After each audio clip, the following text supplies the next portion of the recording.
Are you grateful for what God has given you, or are you settling for what you've achieved on your own? Hey, welcome to this week's Ask the Pastor. This is a time where we expand upon our Sunday morning sermons, and you get a chance to text us in some questions. You can see the number that pops up below here, and just ask maybe things that apply to this message or a little bit outside, and how that relates to your personal life. So let's dive in. The first question we're going to talk about, and this really comes continuing on in this series we've been going through, Crossing Rivers, where we've been studying the life of Joshua. And this past week, really, we focused on this story that was all about complacency. That 2.5 tribes of Israel decided to settle outside the promised land when God wanted them to go into it. And really, it kind of brought up this complacent attitude that being on the wrong side of the river brought in them. So here's the first question is, what's the balance of good enough and being content with knowing that there is something better? Here, I think this is what so many people struggle with, and especially if you're driven, if you're a leader, if you're constantly asking, like, how can I get better in my fitness and my family and my finances and my career, in my spiritual life. Like, we should always be striving more to get something better and to make improvements. But where's the line of striving for that more and being content with what God has for us? And here's the problem is we talk about contentment, but contentment and complacency are a little bit different. Complacency really deals with not doing what we know we can. And complacency, I think what separates that from being like, okay, I don't need so much money. I don't need to have all these possessions. I don't need whatever it is for you, fill in the blank.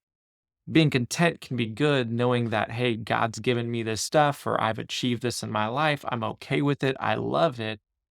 But on the flip side, the negative side of that complacency side is when we aren't doing what we need to do to achieve more, meaning we're lazy, meaning we could be working more hours, we could be spending more time with our kids, we could be pursuing our spouse to a better degree.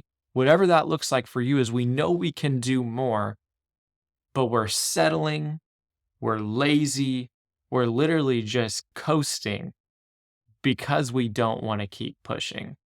And honestly, I think this is a pretty big epidemic in our world today, is there are so many distractions we have. We have distractions in our phones, we have distractions in our media and screens and whatever that is. Like, for example, me, I was just telling a guy that I was meeting with that we're discipling and walking through today, that one of my problems is I love to watch TV shows. And my kids go to bed early, so I'll put on a show, I'll binge through things, I'll go through series. But at one point, do I just need to turn it off, either get rest, read a book, listen to a podcast, spend time with my wife, doing things that have investable qualities to them, that as I put time in, eventually I get a return in bettering myself and improving our resources, improving our finances, rather than just zoning out and being lazy and entertaining myself. And I think for us in complacency, you're like, okay, maybe that sounds like a small thing, just like entertainment versus working towards something. But I think then it starts trickling into other areas of our life. Is all of a sudden, before we know it, maybe we're in a dead-end job that we knew it was never our career path. We knew it was never where we wanted to end up. But because we've just let day by day go a little bit farther, just because we all of a sudden we're punching the clock, all of a sudden we got lazy in that spot. We thought that was as much as we needed to get instead of striving for more. We see it in marriages all the time. And I think divorce is a result of that, as people on both sides, instead of continuing to know each other and continue to pursue each other and understand how people change, they settle and they say, all right, this is good enough. I'm not going to love my spouse like I should. And when all that happens, just this kind of sin almost of complacency starts to set in that erodes at our foundation and kind of steals a drive from our life. And I think the question that kind of another one that's almost an addendum to that I think goes with this is, shouldn't we take time to be content? Because it's almost, our world is so busy. Our world is always trying to fill with things. Isn't it good to sometimes be quiet, to be okay with where you're at, to be grateful, maybe is the right word to say for it, of what you have? And I think the answer to that is absolutely. But here's the difference. Are you grateful for what God has given you, or are you settling for what you've achieved on your own?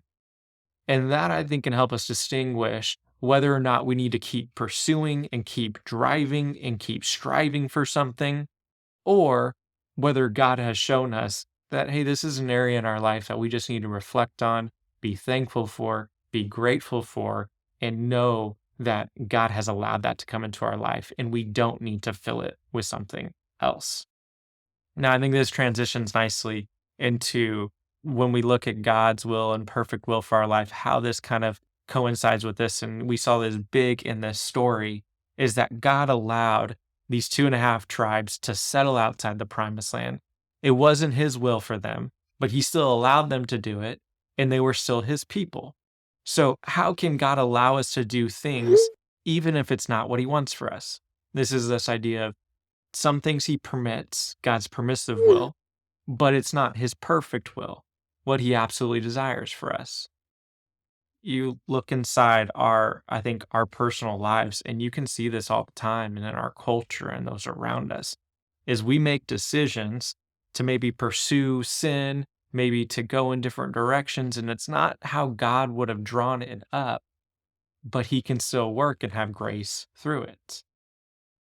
One really hard area, I think, to look at that we've seen this happen inside the church and a lot of people struggle with is with marriages that ends and then maybe people get remarried and have another family or blend families. And when things like that happen, God still works in those pictures. So maybe you've been divorced, maybe you've married again, and that second marriage is strong and you guys are involved in a church and God has worked through that. But maybe God never wanted a divorce to happen in the first place. And because that happened, there's always hurt, there's always relationships damaged, there's always things that need to be cleaned up. Sometimes it's kids who walk away from God that are hard to bring back in. And in that situation, God's perfect will is never for us to get married and have divorces. I think that's an easy thing to say. But just because that might happen, and because mistakes are made in our world by ourselves, God still permits those things to happen, and his grace can still flow through that. But there's always damage that happens as a result. In whatever area that is in our life, whether it's he permits us to still love him and pursue him, even if we show up to church once a month, that's not God's perfect will for us, but he allows us to do that.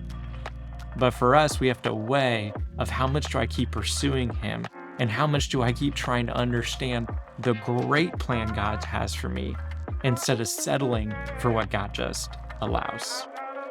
Hey, thank you guys for joining us today. We'll see you next week.